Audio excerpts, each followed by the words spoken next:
اعوذ باللہ من الشیطان الرجیم بسم اللہ الرحمن الرحیم وقالوا قلوبنا غلف بل لعنهم اللہ بکفرهم فقلیلا ما یؤمنون۔ اور یہود نے کہا ہمارے دل غلاف میں لپٹے ہوئے ہیں، غلاف نہیں بلکہ اللہ نے ان کے کفر کے سبب ان پر لعنت فرمائی تو بہت تھوڑے ہیں جو ایمان لاتے ہیں۔ یہ لوگ اپنے مرضی کے خلاف جو حکم پاتے تھے تو اس کے مقابلے پہ اکڑ جاتے تھے، تکبر سے کام لیتے تھے اور تسلیم نہیں کرتے تھے۔ اب اس آیت میں ارشاد فرمایا جا رہا ہے کہ یہودیوں نے کہا ہمارے دلوں کے اوپر غلاف ہیں۔ یہ انہوں نے ازرہ مذاق اور استہزاء کے طور پر الفاظ بولے تھے کہ ہمارے دلوں پر غلاف ہیں، قلوبنا غلف۔ اس کا مطلب ہے کہ ہمارے دل غلف والے ہیں، ذوات و غلف ہیں، اور ہم جو کچھ آپ کہتے ہو وہ سمجھ نہیں سک رہے۔ تو یہ مذاق کے طور پر کہہ رہے تھے، کیا کہا ہے سمجھ نہیں آیا، دماغ موٹا ہے، میں نہیں سمجھ پایا۔ تو یہ ساری باتیں اپنی عقل کی خفت ظاہر کرنے کے لیے نہیں بلکہ مسلمانوں کا اور قرآن کا اور نبی کریم رؤوف رحیم صلی اللہ علیہ وسلم کا معاذ اللہ مذاق اڑانے کے لیے یہ لفظ وہ بولتے تھے۔ اللہ تعالیٰ جواباً فرماتا ہے بل لعنہم اللہ بکفرہم، ہمیں ان کے دلوں پر غلاف شلاف ہیں یا نہیں، اصل بات یہ ہے کہ ان کے اوپر اللہ کی لعنت ہو چکی ہے، اور لعنت رحمت سے دوری کو کہتے ہیں۔ اور لعنت کا سبب کیا ہے؟ فرمایا بکفرہم، کفر انہوں نے پہل کیا اور لعنت کے حقدار اس کفر کے نتیجے میں یہ بنے ہیں۔ اللہ تعالیٰ پیدائشی طور پر ہی کسی کو لعنت کا حقدار نہیں بنا دیتا، تو ان کے کرتوت ایسے ہیں کہ انہوں نے ان کو لعنت کے استحقاق تک پہنچا دیا ہے۔ فقلیلا ما یؤمنون، تو یہ تھوڑے ہی ہیں جو ایمان والے ہیں، اور تھوڑی چیزیں ہیں جن پر یہ ایمان رکھتے ہیں، اور اکثر چیزیں اور خاص طور سے نبی کریم صلی اللہ علیہ وآلہ وسلم اور آپ صلی اللہ علیہ وسلم کے ساتھ غالب ایمانیات ان کے اوپر ان کا اعتقاد ہی نہیں ہے۔ آگے چلیے۔ وَلَمَّا جَاءَهُمْ كِتَابٌ مِّنْ عِندِ اللَّهِ مُصَدِّقٌ لِمَا مَعَهُمْ وَكَانُوا مِنْ قَبْلُ يَسْتَفْتِحُونَ عَلَى الَّذِينَ كَفَرُوا فَلَمَّا جَاءَهُمْ مَا عَرَفُوا كَفَرُوا بِهِ فَلَعْنَةُ اللَّهِ عَلَى الْكَافِرِينَ۔ اور جب ان کے پاس اللہ کی طرف سے کتاب آئی جو تصدیق کرتی ہے اس کی جو ان کے پاس اصل آسمانی کتابوں سے ہے، اور یہود اس سے پہلے قرآن اور نبی آخر الزماں کے وسیلے سے کافروں پر اللہ سے فتح مانگتے تھے، پھر جب وہ پہچانے ہوئے ان کے پاس تشریف لے آئے تو انہوں نے ان کے ساتھ کفر کیا، پس اللہ کی لعنت ہے کافروں پر۔ جب ان کے پاس اللہ کی طرف سے کتاب آئی یعنی قرآن، جو ان کے پاس موجود تورات کی تصدیق کرتی ہے، تو انہوں نے انکار کیا، حالانکہ نبی کریم صلی اللہ علیہ وآلہ وسلم کے تشریف لانے سے پہلے کانوا من قبل یستفتحون علی الذین کفروا، کافروں کے خلاف جب دعائیں مانگتے تھے تو اللہ تعالیٰ سے حضور صلی اللہ علیہ وسلم کا واسطہ اور وسیلہ دے کر دعائیں مانگتے تھے۔ یستفتحون، اس کا معنی ہے یستنصرون، مدد مانگنا، فتح حاصل کرنے کے لیے اللہ کی بارگاہ میں درخواست پیش کرنا۔ حضور صلی اللہ علیہ وسلم کو اتنا جانتے اور پہچانتے تھے کہ آقا کی جلوہ افروز ہونے سے پہلے نبی کریم صلی اللہ علیہ وآلہ وسلم کے واسطے دے دے کر اللہ تعالیٰ سے دعائیں کرتے تھے۔ الفاظ کیا ہوتے تھے؟ اللہم انصرنا علیہم بالنبی المبعوث فی آخر الزمان، اے اللہ ہماری مدد کر اس نبی کے واسطے سے، اس کے وسیلے سے جو آخر الزمان ہو کر مبعوث ہونے والے ہیں۔ اب یستفتحون مدد مانگتے تھے، تو اس میں ایک اشارہ مل گیا کہ مدد مانگنا کسی کے واسطے سے، اور مدد مانگتے وقت یا اللہ سے دعا کرتے وقت اللہ کے پیاروں کا وسیلہ اور واسطہ پیش کرنا یہ جائز ہے۔ اگر یہ ناجائز ہوتا تو یا ان کا یہ گناہ بھی گنا جاتا، جبکہ واسطہ دینے کو اس وقت کے حساب سے ایک خوبی، اور جس کا واسطہ دیا جا رہا ہے اس کے دنیا میں جلوہ افروز ہونے کے بعد اس کو نہ ماننا ایک کمزوری اور خامی اور غلطی کے طور پر پیش کیا جا رہا ہے۔ دونوں باتوں میں بڑا فرق ہے۔ مدد مانگنا جائز اور ایسی ہستی کو نہ ماننا ناجائز۔ یہ جو ان کی دعا ہوتی تھی کہ نبی آخر الزمان کے واسطے سے ہماری مدد فرما، تو اس میں ختم نبوت کا بھی ثبوت مل گیا کہ نبی کریم صلی اللہ علیہ وآلہ وسلم کے آخری نبی ہونے پر نبی پاک علیہ السلام کے دنیا میں جلوہ افروز ہونے سے پہلے بھی لوگوں کا یقین اور اعتقاد تھا کہ وہ نبی آخری نبی ہوں گے۔ آگے فرمایا فلما جاءہم ما عرفوا، جب وہ آ گئے جن کو یہ پہچانتے تھے، جن کی ان کو معرفت حاصل تھی۔ ما عرفوا، عرفوا کا معنی ہے جن کی معرفت رکھتے تھے۔ کفروا بہ، تو اس کا انکار کر دیا، کفر کر دیا۔ پتہ چلتا ہے کہ نبی پاک علیہ السلام کے جلوہ افروز ہونے سے پہلے ان سارے لوگوں کو نبی پاک علیہ السلام کی معرفت حاصل تھی، اور آقا صلی اللہ علیہ وسلم کو تشریف لانے کے بعد بھی نبی پاک علیہ السلام کو یہ لوگ پہچانتے تھے۔ دوسری جگہ پر ارشاد موجود ہے یعرفونہ کما یعرفون ابناءہم، یہ میرے محبوب کو اور اس پر نازل ہونے والے قرآن کو یوں پہچانتے ہیں جیسے اپنی اولاد کو پہچانتے ہیں۔ بیٹے بیٹیاں کسی سے بھولے ہوئے نہیں ہوتے۔ ایک مثال دی ہے اللہ نے، میرے محبوب کو یہ اچھی طرح پہچانتے ہیں، اور یہاں پر فرمایا ما عرفوا، جسے یہ پہچانتے تھے۔ تو معرفت اور پہچان کا لفظ دونوں جگہ پر ما عرفوا میں بھی معرفت کا لفظ ہے اور یعرفونہ کے اندر بھی معرفت کا لفظ ہے۔ اس سے مراد یہ ہے کہ معرفت قلبی ان کو مکمل طور پر حاصل تھی۔ اور کل میں نے ایک حدیث لکھائی تھی مسند احمد کے حوالے سے کہ ایمان نام ہے معرفت قلبی کا اور اقرار زبانی، دو چیزوں کا نام ایمان ہے۔ ان کو معرفت قلبی حاصل تھی، اپنے اولادوں سے بھی زیادہ مضبوط معرفت قلبی حاصل تھی، لیکن زبان سے جب تک کلمہ نہیں پڑھا کسی کا ایمان تسلیم نہیں کیا گیا۔ تو اس طرح کی باتیں کئی اور لوگ نبی کریم صلی اللہ علیہ وسلم کے زمانے میں ایسے تھے، نسبی طور پر اپنے ہوں یا پرائے، جن لوگوں کو نبی پاک علیہ السلام کی معرفت حاصل تھی، سر عام بھی کہتے تھے کہ یہ حق پر ہیں، لیکن چونکہ کلمہ نہیں پڑھا لہذا ایمان اور اسلام تسلیم نہیں کیا گیا۔ فلما جاءہم ما عرفوا، تو صاف الفاظ یعنی محمدن من غیر بنی اسرائیل، جس کو یہ پہچانتے تھے وہ آ گئے۔ اس سے مراد کیا ہے؟ نبی کریم صلی اللہ علیہ وسلم اور آپ کریم صلی اللہ علیہ وسلم کا بنی اسرائیل سے نہیں بلکہ بنی اسماعیل میں سے ہونا، یہ بھی یہ جانتے اور پہچانتے تھے۔ بنی اسرائیل کے غیر میں سے ہونا، تو میں نے کل آپ کو بتایا تھا، ایک اشارہ قرآن میں دکھایا تھا کہ بنی اسرائیل کو جہاں بھی یا بنی اسرائیل کہہ کر خطاب کیا گیا ہے وہ ساری کی ساری صورتیں مدنی ہیں۔ اور حدیث میں نے آپ کو مسلم شریف سے بتائی تھی، دکھائی تھی اور حوالہ دیا تھا باقاعدہ کہ نبی پاک علیہ السلام فرماتے ہیں کہ اللہ نے مجھے بنی اسماعیل میں سے چلتے چلتے قریش میں سے اور بنی ہاشم میں سے چن لیا۔ تو یہاں پھر اس بات کی تصدیق اور تائید ہو رہی ہے، سچوں کے بیانات دائیں بائیں سے آ کر آپس میں ٹیلی کرتے ہوتے ہیں، جھوٹی باتیں آپس میں ٹکرا جاتی ہیں۔ تو یہاں یہ بھی ایک سچ ہے جو اس سچ کی تصدیق اور تائید کر رہا ہے کہ نبی پاک علیہ السلام کا غیر بنی اسرائیل میں سے جلوہ افروز ہونا، اس بات کی بھی ان لوگوں کو معرفت حاصل تھی، یہودیوں کو۔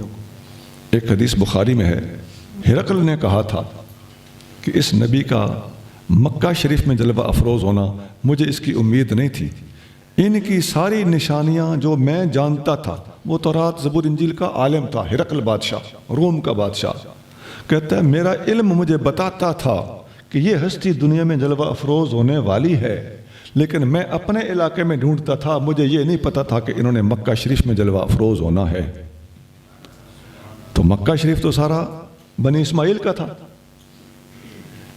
ایک جد امجد کی سارے اولاد تھے۔ ایک اور جگہ پر قرآن شریف میں آتا ہے سورۃ مزمل کے اندر، انا ارسلنا الیکم رسولا شاہدا علیکم کما ارسلنا الی فرعون رسولا، ہم نے تمہاری طرف ایک رسول بھیجا ہے جو تمہارے اوپر گواہ اور شاہد ہے، جیسا کہ بنی اسرائیل کی طرف موسیٰ کو بھیجا تھا۔ تو تم میں بھیجا جیسا کہ بنی اسرائیل میں بھیجا۔ پتہ چلتا ہے کہ حضور اور خاندان میں ہیں اور بنی اسرائیل اور تھے. تو قرآن کی آیتوں کے اندر یہ باتیں موجود ہیں. تو فرعون کی طرف رسول بھیجا گیا تھا. وہ فرعون کی طرف کون بھیجے گئے تھے؟ وہ بنی اسرائیل کے رسول تھے، وہ موسیٰ علیہ السلام تھے. اب اس کی تصدیق تورات سے بھی ہوتی ہے. تورات کے اندر لکھا ہوا ہے کہ اے موسیٰ، میں تیرے بھائیوں میں تیری مانند ایک نبی برپا کروں گا. اور کیجئے جی لفظوں، تیرے بھائیوں میں کیا مطلب؟ تو بنی اسرائیل میں سے ہے تو وہ بنی اسماعیل میں سے ہوگا. یہ دونوں بھائی خاندان ہیں. بنی اسرائیل حضرت اسحاق علیہ السلام کی اولاد ہیں اور بنی اسماعیل ان کے بھائی حضرت اسماعیل علیہ السلام کی اولاد ہیں. تو تورات بھی اس چیز کی تصدیق کر رہی ہے کہ موسیٰ علیہ السلام کو کہا گیا تھا کہ میں تیری مانند، جیسا قرآن میں بھی یہی الفاظ ہیں، کما ارسلنا الی فرعون، جیسا کہ ہم نے فرعون کی طرف بھیجا تھا. اب قرآن کہتا ہے جیسا کہ، تورات کہتی ہے مانند. تو بات تو ایک ہی ہے. یہ اکا دکا نہیں، بے تحاشا ہر جہت سے قرآن کی روشنی میں، حدیثوں کی روشنی میں طے شدہ بات ہے کہ نبی پاک صلی اللہ علیہ وآلہ وسلم بنی اسماعیل میں سے ہیں. اور ہرقل نے جو کہا تھا اس کے الفاظ یہ تھے کہ فَقَدْ كُنْتُ أَعْلَمُ أَنَّهُ خَارِجٌ، میں جانتا تھا کہ ایسا نبی جلوہ افروز ہونے والا ہے. لم اکن اظن انہ منکم، مجھے یہ خیال نہیں تھا کہ اے مکہ والو وہ تم میں ظاہر ہوگا. اپنے علاقے میں ڈھونڈتا تھا. یہ ایک نفسیاتی کمزوری بھی ہوتی ہے کہ لوگ اپنے علاقے میں ہر چیز ڈھونڈتے ہیں. آپ دیکھتے ہیں نا آج بھی، بھائی جی پچھلی صدی کا مجدد کون ہے تو ہم نے اپنے علاقے میں ڈھونڈنا ہے، اور اس صدی کا مجدد کون ہے تو کہاں ڈھونڈتے ہو؟ پاک و ہند سے باہر ہماری نگاہیں جاتی نہیں ہیں. دنیا بڑی وسیع ہے. اللہ کے بندے نبی پاک صلی اللہ علیہ وسلم کے غلام جگہ جگہ تجدید کا کام کر رہے ہیں. آگے چلی جائیے. بئس ما اشتروا به أنفسهم أن يكفروا بما أنزل الله بغيا أن ينزل الله من فضله على من يشاء من عباده فباءوا بغضب على غضب وللكافرين عذاب مهين. کیا ہی بری چیز ہے جس کے بدلے انہوں نے اپنی جانوں کو بیچا کہ وہ کفر کریں اس چیز کے ساتھ جو اللہ نے نازل فرمائی، اس حسد سے کہ اللہ اپنے بندوں میں سے جس پر چاہتا ہے اپنے فضل سے وہی نازل کرتا ہے. پس وہ لوٹے غضب کے ساتھ غضب پر، اور کافروں کے لیے خواری کا عذاب ہے. ہاں جی، تو یہ برا سودا ہے جو ان لوگوں نے کیا ہے، کفر کو اختیار کیا ہے اور اللہ تعالیٰ کے کلام کا انکار کیا ہے. اس بغاوت، اس مخالفت، اس کا سبب اور وجہ کیا ہے؟ ان ينزل اللہ من فضل الی من یشاء، اللہ تعالیٰ نے اپنے فضل سے جس پر چاہا کیوں وہی نازل کی اور نبوت عطا کی. تو ان کا خیال یہ تھا کہ ہم سے پوچھنا تھا، یا پھر ہم زیادہ حقدار تھے پیسہ اور دولت ہونے کے لحاظ سے اور بنی اسرائیل ہونے کے لحاظ سے. یہ سارے اشارے اور ان کے اعتراضات ایک ہی طرف جا رہے ہیں. اور یہاں دوسرا پہلو یہ ہے کہ اللہ تعالیٰ نبوت اپنے فضل سے عطا کرتا رہا ہے. یہ نبوت کسبی نہیں ہوتی، مال و دولت دیکھ کر نہیں ہوتی. ہاں اتنا ہے کہ نبی جب بھی آئے ہیں کسی اونچے خاندان میں آئے ہیں، یہ بات درست ہے.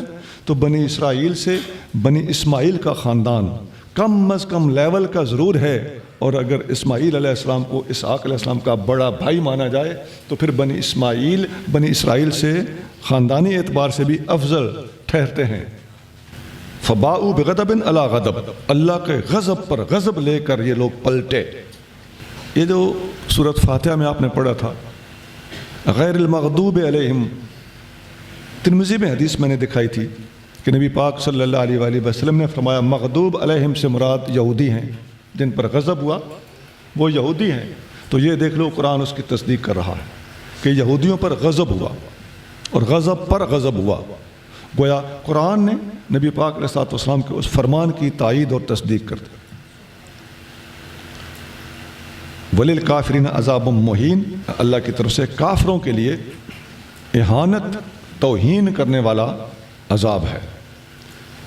آگے چلیے. وَإِذَا قِيلَ لَهُمْ آمِنُوا بِمَا أَنزَلَ اللَّهُ قَالُوا نُؤْمِنُ بِمَا أُنزِلَ عَلَيْنَا وَيَكْفُرُونَ بِمَا وَرَاءَهُ وَهُوَ الْحَقُّ مُصَدِّقًا لِمَا مَعَهُمْ قل فلم تقتلون انبیاء اللہ من قبل ان کنتم مؤمنین۔ اور جب ان سے کہا جاتا ہے کہ جو کچھ اللہ نے اتارا اس پر ایمان لاؤ تو کہتے ہیں کہ ہم اسی کو مانتے ہیں جو ہم پر اتارا گیا، اور وہ اس کے ما سوا کا انکار کرتے ہیں، حالانکہ وہ حق ہے اس چیز کی تصدیق کرتا ہوا جو اصل کتاب سے ان کے پاس موجود ہے۔ اے رسول فرما دیجئے پھر تم کیوں قتل کرتے تھے اس سے پہلے اللہ کے نبیوں کو اگر تم واقعی اپنی کتاب پر ایمان رکھتے تھے۔ جی، تو آیت کے اندر دو پہلوؤں پر ڈسکس کیا گیا ہے۔ یہ لوگ کہتے ہیں جی جب ان کو کہا جائے کہ ایمان لاؤ اللہ کے نازل کیے ہوئے قرآن پر، تو کہتے ہیں جو کچھ ہم پہ نازل ہوا ہے وہ بھی اللہ کی طرف سے تھا، ہم نے اس کو مانا ہے، اس کے علاوہ ہم کسی کو نہیں مانتے۔ تو اللہ تعالیٰ دوسری بات فرما رہا ہے کہ چلیے اگر بالفرض تمہاری بات ٹھیک ہے تو یہ بتاؤ کہ جو تمہارے اوپر نازل ہوا تھا تم نے اس کو کب مانا؟ انبیاء علیہ السلام کو نہ ماننا اور ان کے اوپر آنے والی وحی کو نہ ماننا تو دور کی بات، تم تو ان کو بلا وجہ قتل تک کرتے رہے ہو۔ تو یہ بڑا زبردست الزامی جواب ہے جو اللہ تعالیٰ نے ان کو قرآن کے اندر دیا ہے، اور یہودیوں کا صحیح معنی میں اگر دیکھا جائے تو اس آیت نے ناطقہ بند کر کے رکھ دی۔ آگے چلیے جی۔ وَلَقَدْ جَاءَكُم مُوسَىٰ بِالْبَيِّنَاتِ ثُمَّ اتَّخَذْتُمُ الْعِجْلَ مِن بَعْدِهِ وَأَنْتُمْ ظَالِمُونَ۔ اور بے شک تمہارے پاس موسیٰ کھلی نشانیاں لے کر آئے، پھر تم نے ان کے بعد بچھڑے کو معبود بنا لیا اور تم ظالم تھے۔ موسیٰ علیہ السلام تمہارے پاس کھلی نشانیاں مراد معجزات ہیں لے کر آئے تھے، اور تم نے جب وہ کوہ طور پر چلے کے لیے گئے تھے تو پیچھے بچھڑے کی پوجا شروع کر دی تھی۔ یہی ماننا ہوا؟ تم تو کہتے ہو کہ ہمارے اوپر جو کچھ نازل ہوا ہے ہم اسے مانتے ہیں، یہ تم نے مانا ہے؟ یہ ان کے نہ ماننے کے اوپر اللہ تعالیٰ مزید باتیں ارشاد فرما رہا ہے۔ آگے چلیے۔ وَإِذْ أَخَذْنَا مِيثَاقَكُمْ وَرَفَعْنَا فَوْقَكُمُ الطُّورَ خُذُوا مَا آتَيْنَاكُمْ بِقُوَّةٍ وَاسْمَعُوا قَالُوا سَمِعْنَا وَعَصَيْنَا وَأُشْرِبُوا فِي قُلُوبِهِمُ الْعِجْلَ بِكُفْرِهِمْ قُلْ بِئْسَ مَا يَأْمُرُكُمْ بِهِ إِيمَانُكُمْ إِن كُنتُم مُّؤْمِنِينَ۔ اور یاد کرو جب ہم نے تم سے پختہ وعدہ لیا اور کوہ طور کو تمہارے اوپر اٹھایا، مضبوطی سے پکڑو اس چیز کو جو ہم نے تمہیں دی اور سنو۔ انہوں نے کہا ہم نے سنا اور نافرمانی کی، اور ان کے دلوں میں بچھڑا سرایت کر گیا تھا ان کے کفر کی وجہ سے۔ اے رسول فرما دیجئے تمہارا ایمان تمہیں بہت بری چیز کا حکم دیتا ہے اگر تم مومن ہو۔ اللہ تعالیٰ نے دو باتیں پہلے بتائیں کہ اگر تم ایمان والے ہو تو نبیوں کو قتل کیوں کرتے تھے؟ اگر تم اپنے اوپر نازل ہونے والی چیز کو واقعی مانتے ہو تو پھر تم نے اپنے نبی کے چلے پہ جانے کے بعد بچھڑے کی پوجا کیوں کی تھی؟ نمبر 3، اگر تم واقعی اپنے اوپر نازل ہونے والی چیز کو مانتے ہو تو پھر جب ہم نے تمہارے اوپر کوہ طور کھڑا کر دیا تھا کہ مانو نہیں تو یہ آ رہا ہے، تو پھر تم نے کیا کہا تھا؟ تم نے کہا تھا سمعنا و عصینا، ہم نے سنا اور ہم نے نافرمانی کی۔ ان کے مقابلے پر ہی قرآن میں مسلمانوں کو یہ سبق دیا گیا ہے کہ تم نے کہنا ہے سمعنا و اطعنا، ہم نے سنا اور ہم نے اطاعت کی۔ یہ وہ لوگ تھے جنہوں نے کہا تھا سمعنا و عصینا، تو تمہارے اپنے الفاظ ہوا کرتے تھے سمعنا و عصینا، تو یہ ماننا ہوا تم تو اپنی کتاب جو تمہارے نبی پر تورات نازل ہوئی تھی اسی کے اوپر تمہارا اپنا جو ایمان ہے تم ثابت کرنے سے قاصر ہو چکے ہو۔ تو بے سما یأمرکم بہ ایمانکم، جو تمہارا ایمان نام نہاد ایمان ہے نا، یہ تمہارا ایمان جو کرتوت سکھاتا ہے، تو یہ پھر اگر تم ایمان والے ہو تو یہ بہت بری ایمانیات ہے جو تمہارا رویہ ہے۔ یہ جو لفظ آیا نا اشربوا فی قلوبہم العجل، ان کے دلوں میں بچھڑا پلا دیا گیا تھا۔ اشربا پلا دیا گیا، یہ شرب سے ہے، مشروب پی جانے والی چیز کو کہتے ہیں۔ تو دل کے اندر بچھڑا پلا دیا گیا، اس کا مطلب یہ ہے کہ اس کی محبت ان کے دلوں کے اندر رچ بس چکی تھی۔ جیسے کوئی چیز بندہ پی لیتا ہے تو معدے کے اندر وہ کونے خدروں میں بھی اتر جاتی ہے، تو یہ تمہارے دلوں کے اندر بچھڑے کی محبت سرایت کر چکی تھی۔ آگے چلیے۔ قل ان كانت لكم الدار الآخرة عند الله خالصة من دون الناس فتمنوا الموت ان كنتم صادقين۔ فرما دیجئے اگر آخرت کا گھر اللہ کے نزدیک دوسروں کو چھوڑ کر صرف تمہارے لیے ہے تو موت کی آرزو کرو اگر تم سچے ہو۔ آخرت کا گھر اگر تمہارا ہی ہے، یہ دعویٰ کرتے تھے کہ آخرت ہماری ہے، اور لن تمسنا النار الا ایاما معدودہ، تو ہمیں تو چند دن جو بچڑے کو پوجا تھا انہی کی غلطی کی سزا ملنی ہے، باقی جنت ہماری ہے۔ تو اللہ تعالیٰ جل شانہ ان کے اس دعوے کو رد کرتے ہوئے ارشاد فرما رہا ہے اگر جنت تمہاری ہے تو اس میں جلدی جانے کے لیے تیار ہو جاؤ، موت کی ذرا تمنا تو کرو، خواہش کرو کہ ہمیں موت آ جائے۔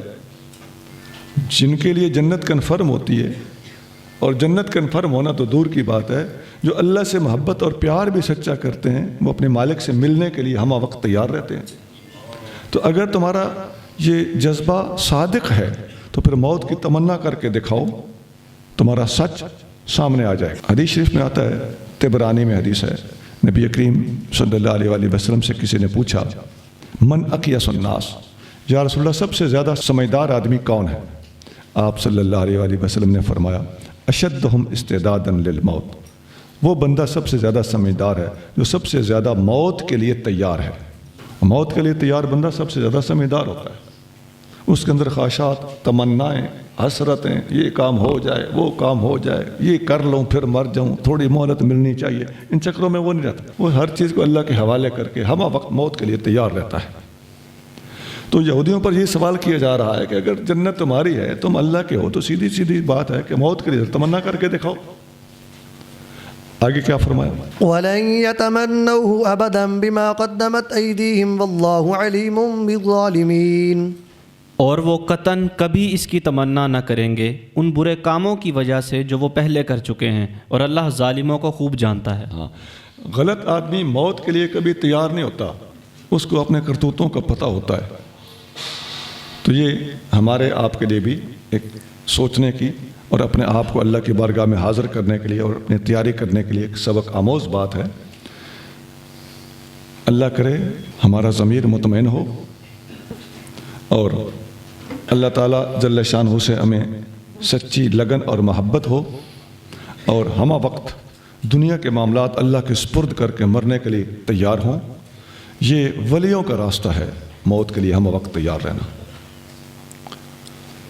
آگے چلیے۔ وَلَتَجِدَنَّهُمْ أَحْرَصَ النَّاسِ عَلَى حَيَاةٍ وَمِنَ الَّذِينَ أَشْرَكُوا يَوَدُّ أَحَدُهُمْ لَوْ يُعَمَّرُ أَلْفَ سَنَةٍ وَمَا هُوَ بِمُزَحْزِحِهِ مِنَ الْعَذَابِ أَن يُعَمَّرَ وَاللَّهُ بَصِيرٌ بِمَا يَعْمَلُونَ، اور ضرور تم انہیں پاؤ گے کہ وہ دنیا کی زندگی پر سب لوگوں سے زیادہ حرص رکھتے ہیں اور مشرکوں سے بھی زیادہ حریص ہیں۔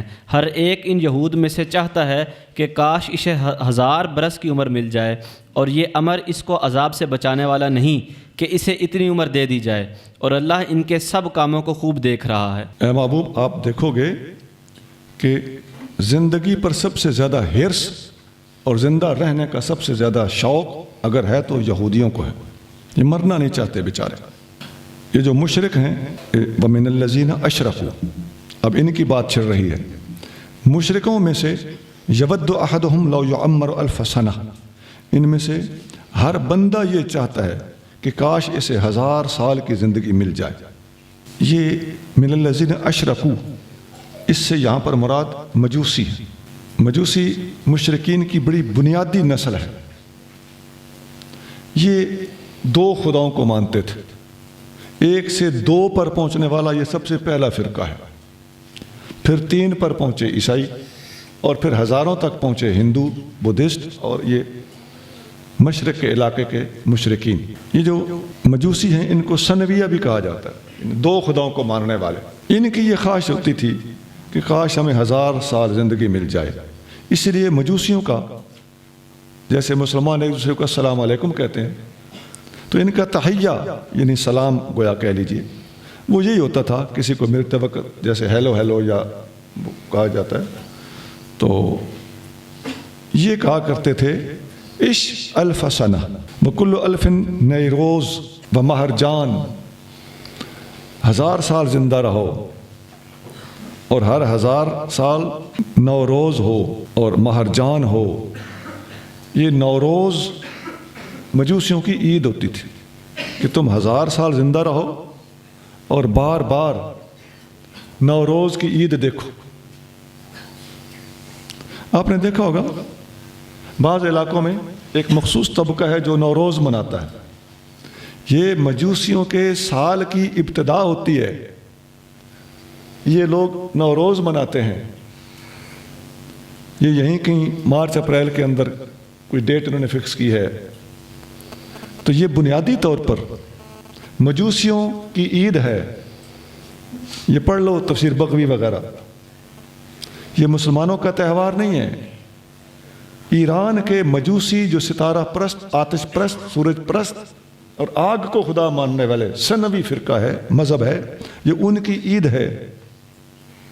لوگ بیچارے گھوڑے دوڑانے اور بیل بھگانے کے چکر میں اپنا ایک میلہ سا بنائے رکھتے ہیں، لیکن ان کو کچھ پتہ نہیں ہوتا کہ اس عید کا، اس نوروز کا پس منظر کیا ہے۔ عزیزان گرامی، بہت کتابوں میں مجوسیوں کی عید نوروز کا ذکر موجود ہے۔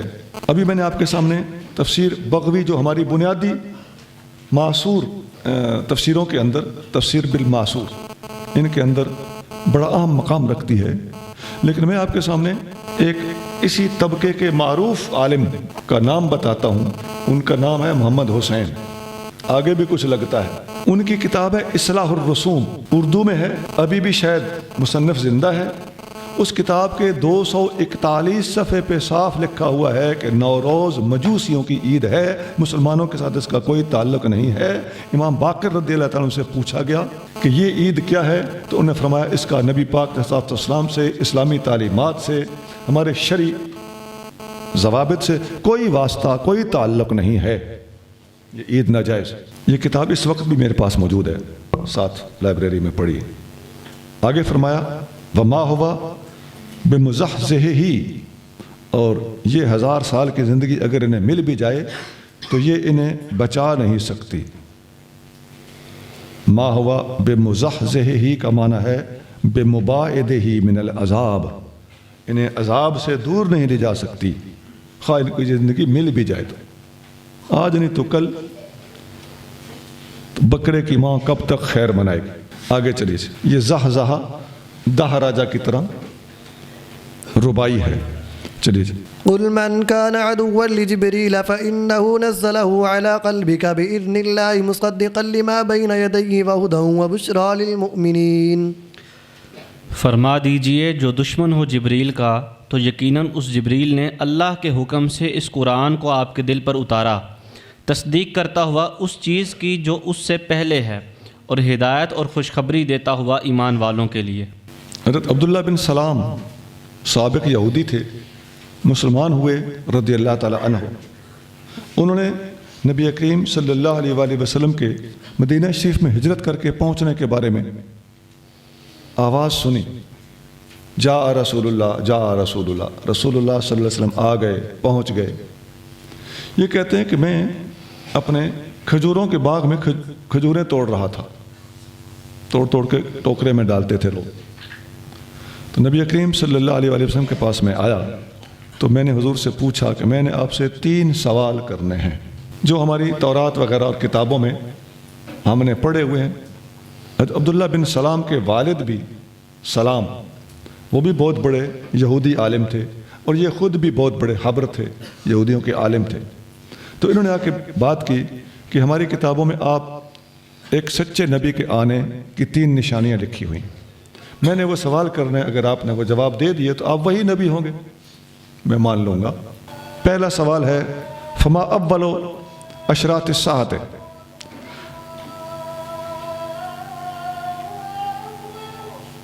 قیامت کی سب سے پہلی نشانی کون سی ہے؟ اور دوسرا سوال تھا ما اول طعام من اہل الجنت، جنتیوں کو سب سے پہلے کون سی ڈش پیش کی جائے گی؟ تیسرا سوال تھا وما ينزل الولد الى ابیہ او الى امہ، بچے کا حلیہ اور شکل و صورت اپنی ماں پہ کیوں جاتی ہے اور اپنے باپ پہ کیوں جاتی ہے؟ اس کی وجہ کیا ہے؟ نبی پاک صلی اللہ علیہ وآلہ وسلم نے فرمایا ابھی جبریل مجھے بتا رہے تم نے جو سوال کیے، تمہارے پہلے سوال کا جواب مجھے بتایا گیا ہے۔ سب سے پہلے جب حضور نے فرمایا کہ جبریل نے ابھی آ کے مجھے بتایا، تو حضرت عبداللہ بن سلام نے کہا جبریل یہ سوال کیا؟ آپ نے فرمایا ہاں۔ کہنے لگے یہی تو یہودیوں کا دشمن ہے۔ اب آپ دیکھ رہے ہیں نا یہ آیت کیا ہے؟ قل من کان عدوا لجبریل فإنہ نزلہ علی قلبک، اے محبوب فرما دیجئے جو جبریل کا دشمن ہے تو وہ سن لے کہ جبریل نے ہی تو قرآن میرے محبوب کے قلب اطہر پر نازل کیا ہے۔ یہودیوں کی جبریل سے پرانی دشمنی چلی آ رہی ہے، اور اس وقت بھی آپ دیکھتے ہیں فرشتوں کو برا کہنا، فرشتوں کو کمی سمجھنا، جبریل کی مخالفت کرنا، یہ کہنا کہ جبریل نے وحی لانے میں غلطی کی، یہ ساری کی ساری باتیں یہودیوں کی برادری میں آج بھی پائی جاتی ہیں۔ فقرا حاضہ الآیہ، نبی پاک علیہ الصلوۃ والسلام نے یہ آیت اس وقت پڑھی، من کانا عدوا لجبریل فإنہ نزلہ علی قلبک بإذن اللہ، جو جبریل کا دشمن ہے تو اے میرے محبوب جبریل ہی نے اللہ کے اذن سے قرآن آپ کے قلب اطہر پر نازل کیا ہے۔ اچھا، یہاں آگے چلنے سے پہلے ایک بات سمجھ لیں کہ حضور علیہ الصلوۃ والسلام نے قرآن کی یہی آیت جو اس وقت ہم پڑھ رہے ہیں سورۃ البقرہ کی آیت نمبر 97، یہ پڑھ کے یہ حدیث ارشاد فرمائی ہے، تو صاف پتہ چل گیا کہ نبی کریم صلی اللہ علیہ وآلہ وسلم قرآن کی تفسیر میں حدیثیں بیان کرتے تھے۔ یہ کوئی نہیں کہہ سکتا، اللہ کرے آپ لوگوں کا تجربہ اور مطالعہ وسیع ہو جائے، میرا اشارہ ہے کسی شخصیت کی طرف جو اس وقت پاکستان چھوڑ کر ملائیشیا جا چکا ہے، اس کا وہ مستشرق ہے، حدیث کا منکر ہے، وہ صاحب کہتے ہیں کہ یہ حدیثیں کوئی ایک آدھ حدیث ہوگی جس میں قرآن کی آیت کی تشریح کی گئی ہو، حدیثیں تو قرآن سے ہٹ کر ہیں۔ تو یہ ایک حدیث میں نے ابھی پیش کی ہے، اس قسم کی بے شمار حدیثیں ہم دکھا سکتے ہیں، انشاءاللہ آپ تفسیر پڑھنے کے دوران گن نہیں سکیں گے کہ کتنے حدیثیں ایسی ہیں جن کے اندر نبی پاک علیہ السلام نے آیت پڑھ کے اس کی وضاحت فرمائی۔ تو یہاں بھی دیکھ لیجئے، اور یہاں اس موقع پر اینڈ پہ جا کے حوالہ دینا چاہیے تھا، لیکن میں یہاں دینا چاہتا ہوں کہ یہ حدیث بخاری میں موجود ہے اور حدیث نمبر 4480 ہے، 4480۔ حدیث قرآن ہی کی تفسیر کرتی ہے۔ حضرت عبداللہ بن سلام رضی اللہ تعالیٰ عنہ کے جو سوالات تھے، ان سوالات کے جواب کے ضمن میں حضرت جبریل کا تذکرہ چھڑا تو بہت سی باتیں کلیئر ہوگی، اور آج کل کے کچھ لوگوں کی بھی نشاندہی ہوگی۔ کبھی فرشتوں کو کمی کہتے ہیں، کبھی جبریلا کہہ کے بے ادبی کرتے ہیں۔ سنا ہمارے علماء نے لکھا ہے کہ من ذکر الملائکۃ بالحقارۃ، جس نے فرشتوں کا ذکر حقارت سے کیا، فقد کفر، اس کی وجہ کیا ہے؟ قرآن فرشتوں کا ادب سکھاتا ہے۔ قرآن کہتا ہے بل عباد مکرمون، یہ اللہ کے بندے ہیں، اکرام والے، عزت والے، ادب کے لائق بندے ہیں۔ قرآن ان کو مکرم کہتا ہے اور تو ان کو کمی شمی کہتا ہے اور جبریلا کہتا ہے۔ استغفر اللہ واتوب الیہ۔ قرآن لا ریب ہے نا، تو وہاں ہم پڑھ کے آئے ہیں کہ قرآن لا ریب ہو ہی نہیں سکتا جب تک جبریل لا ریب نہ ہو۔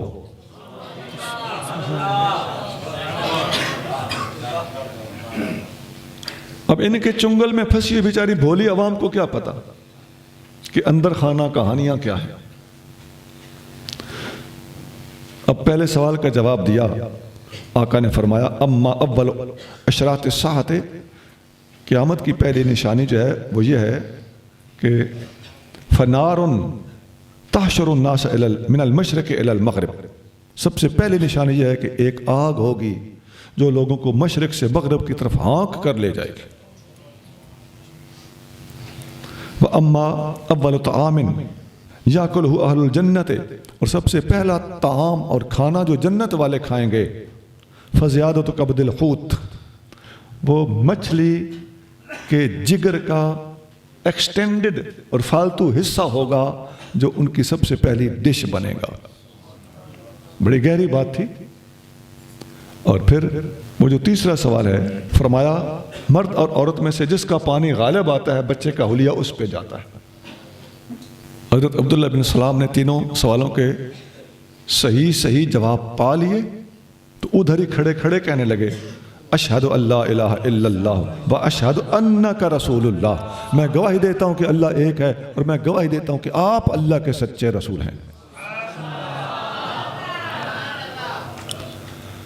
اب آگے سنیے، حضرت عبداللہ بن سلام نے علمی طور پر اپنی تسلی کر لی، جیسا بندہ ہوتا تھا حضور اس کی ویسے ہی تسلی کرتے تھے۔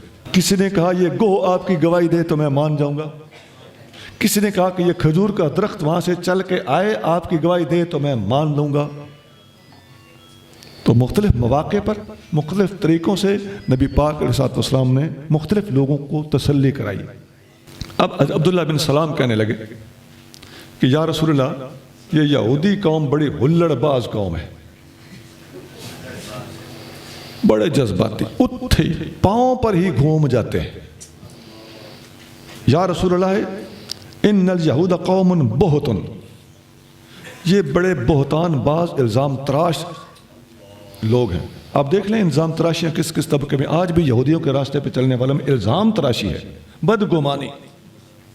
خدا کی قسم ان کے الزام جتنے صحابہ اکرام پر ہیں سارے کے سارے جھوٹے ہیں، واللہ العظیم۔ عرض کرتے ہیں اگر ان کو میرے مسلمان ہونے کا پتہ چل گیا تو میری سخت مخالفت کریں گے۔ ادھر ہی میں آپ کو ایک طریقہ عرض کرتا ہوں۔ فرمایا کیا؟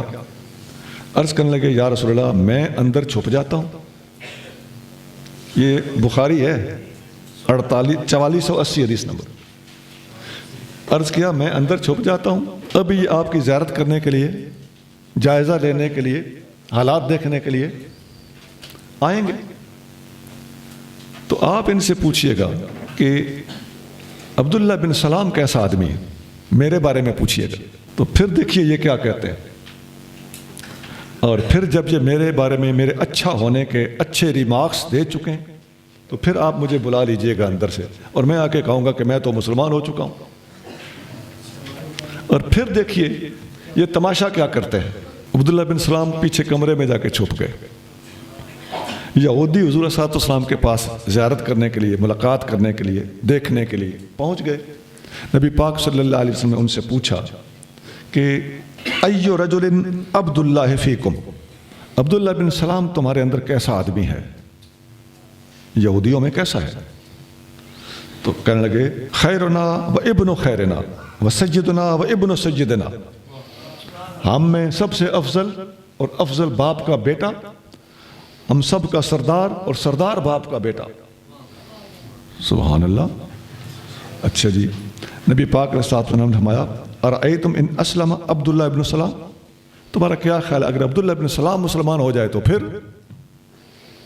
کہنے لگے اعاذہ اللہ من ذالک، اللہ اسے اس گناہ سے بچائے۔ حضرت عبداللہ بن سلام فوراً سامنے آ گئے، لاؤ جی، آ کے کہنے لگے اشہد ان لا الہ الا اللہ وان محمد رسول اللہ، میں گواہی دیتا ہوں کہ اللہ ایک ہے اور محمد اس کے رسول ہیں۔ فقالوا، کہنے لگے شرنا و ابن شرنا، یہ سب سے شرارتی آدمی ہے اور سب سے برے آدمی کا بیٹا ہے۔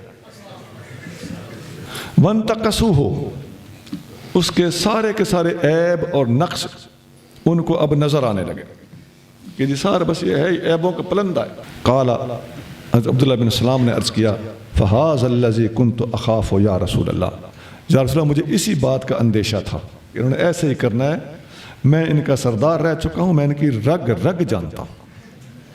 تو اس موقع پر یہ جو آیت آپ کو پڑھ کے سنائی، یہ اس کا شان نزول ہے اور اس کے ساتھ ایک حسین اور عظیم واقعہ وابستہ ہے۔ تو یہ جو فرمایا کہ جبریل نے آپ کے قلب پر قرآن اتارا ہے، تو اس میں بھی بہت بڑی بات پوشیدہ ہے کہ قرآن حضور کے دماغ پہ نہیں اتارا گیا، کندھوں پہ نہیں اتارا گیا،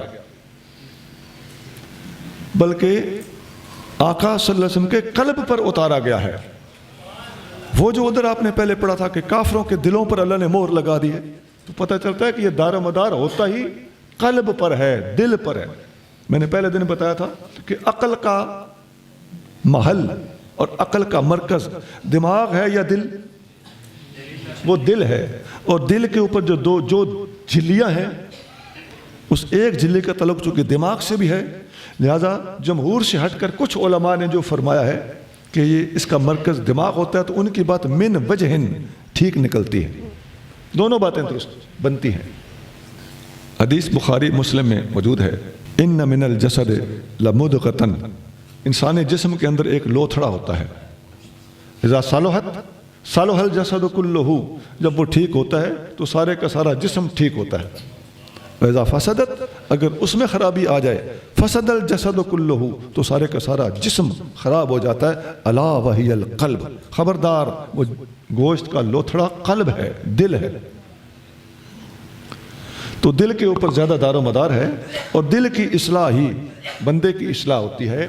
جب مرشد ذکر دیتے ہیں تو قلب کے اوپر یہ انگلی رکھتے ہیں، جب مراقبہ ہوتا ہے تو قلب پر ہی بیسک مراقبہ ہوتا ہے، اور جب جسم اللہ اللہ کرتا ہے تو سب سے پہلے جسم کا قلب والا عضو ہی اللہ اللہ کرنا اور جاری ہونا شروع کرتا ہے۔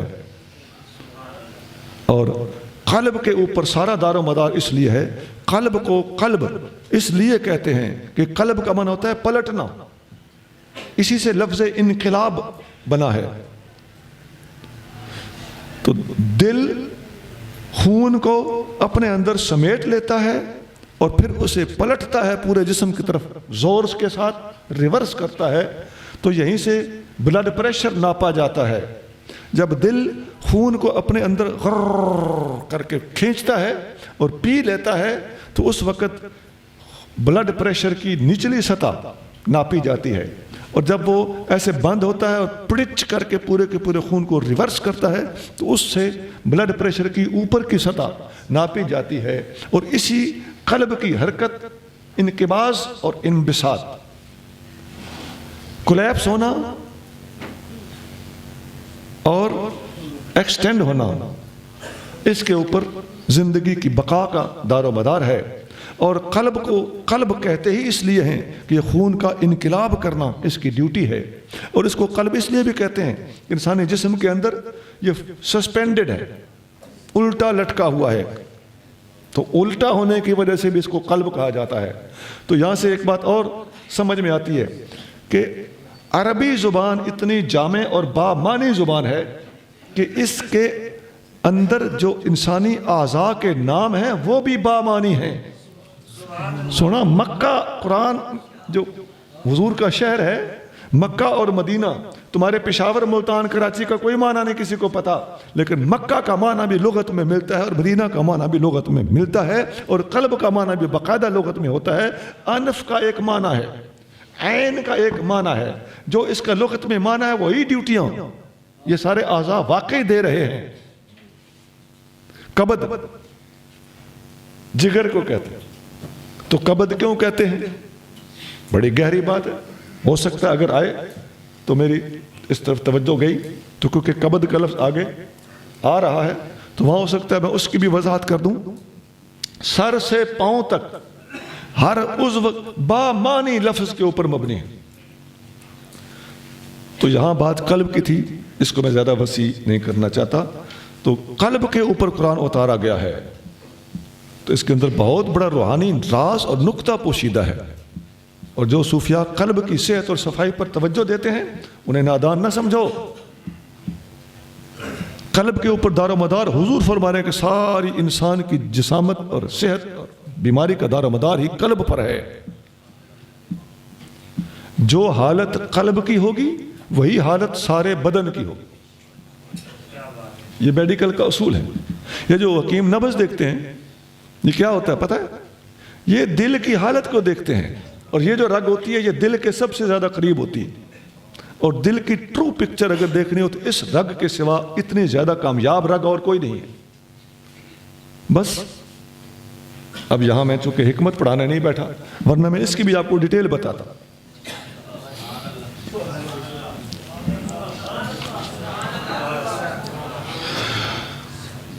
آگے چلیے، حدیث میں آتا ہے نا لِكُلِّ شَيْءٍ سِقَالَةٌ وَسِقَالَةُ الْقَلْبِ ذِكْرُ اللَّهِ، ہر چیز کو کھرچنے کا ایک آلہ ہوتا ہے، اور دل کو کھرچنے کا آلہ اللہ کا ذکر ہے، اس لیے کہ دل ہی زنگ آلود ہوتے ہیں اور دلوں کو ہی کھرچنے کی ضرورت پڑتی ہے۔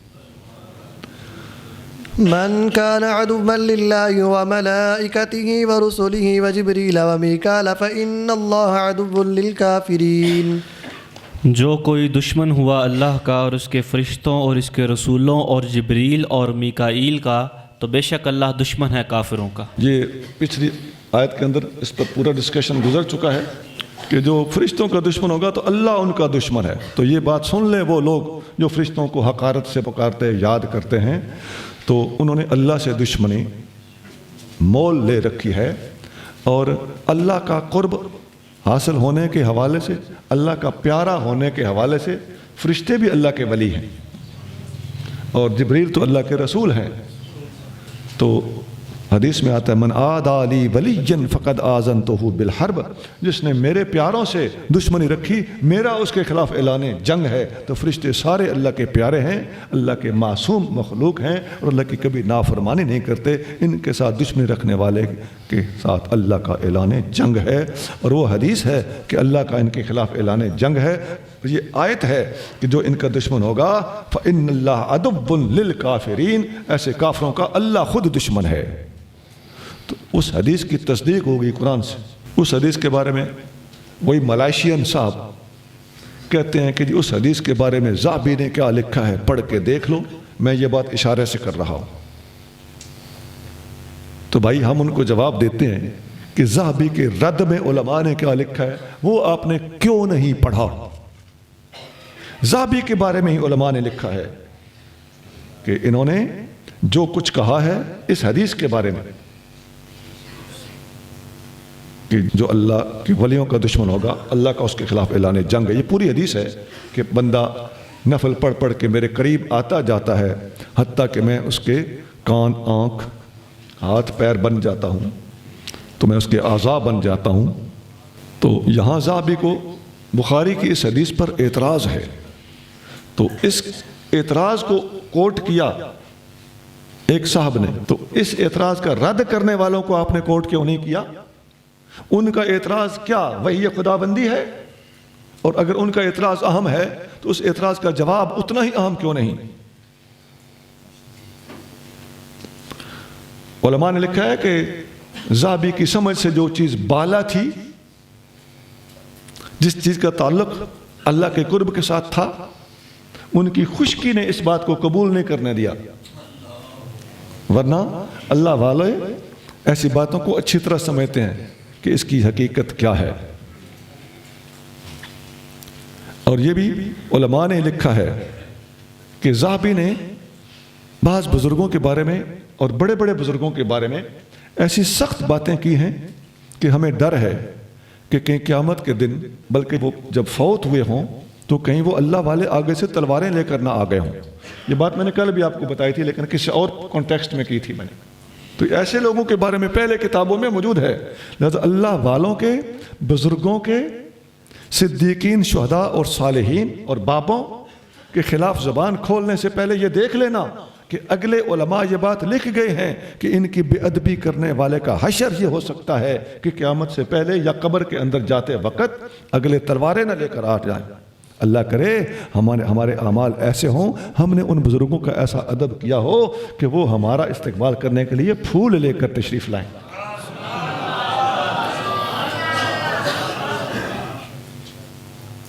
سنا ہم نے دیکھا ہے اولیاء اور فقراء پر بڑی بڑی کیفیات آتی ہیں۔ ایک کیفیت فقیر پر ایسی بھی آتی ہے کہ اللہ کے سوا کسی کی طرف متوجہ ہونے کو دل ہی نہیں چاہتا۔